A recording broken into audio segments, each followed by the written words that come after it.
नमस्कार. आज आपण 19व्या श्लोकाचा अर्थ जाणून घेणार आहोत.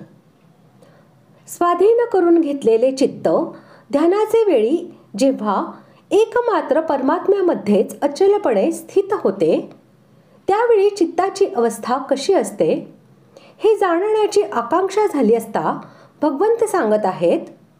श्लोक 19.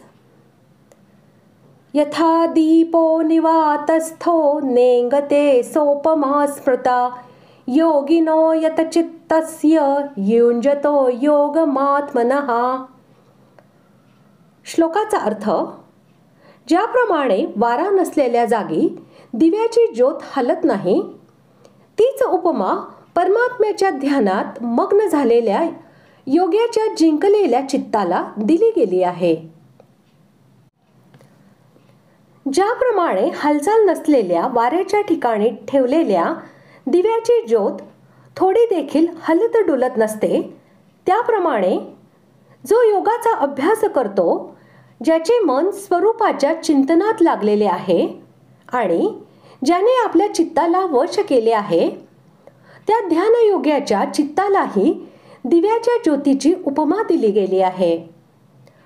तात्पर्य, त्या योग्याचे चित्त स्वरूपामध्ये असे लागलेले असते की त्यात एका स्वरूपाशिवाय दुसऱ्या कोणाचेही चिंतन होत नाही.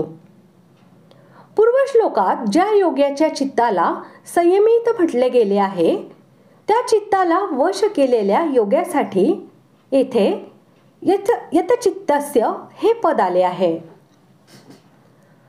कोणतेही स्थान संपूर्णपणे वायुरहित नसते. वायू सर्वत्र राहतो. एखाद्या ठिकाणी वारा वाहत असतो तर एखाद्या ठिकाणी शांत असतो. म्हणून येथे निवातस्थ पद वायूच्या अभावाचे वाचक नाही, तर वाऱ्याच्या हालचालीच्या अभावाचे वाचक आहे. येथे दीप हा शब्द प्रकाशमान दीपशिखेचा वाचक आहे. पर्वत इत्यादी पदार्थ प्रकाशहीन आहेत आणि ते स्वभावाने अचल आहेत, म्हणून त्यांच्याबरोबर चित्ताची समानता होऊ शकत नाही. परंतु दीपशिखा ही चित्ताप्रमाणे प्रकाशमान व चंचल आहे, म्हणून तिच्याबरोबर मनाची समानता आहे. ज्याप्रमाणे वायू न लागल्यामुळे दीपशिखा हलत डुलत नाही, त्याप्रमाणे वश करून घेतलेले चित्त ध्यानाच्या वेळी सर्व प्रकारे सुरक्षित बनून हलत डुलत नाही.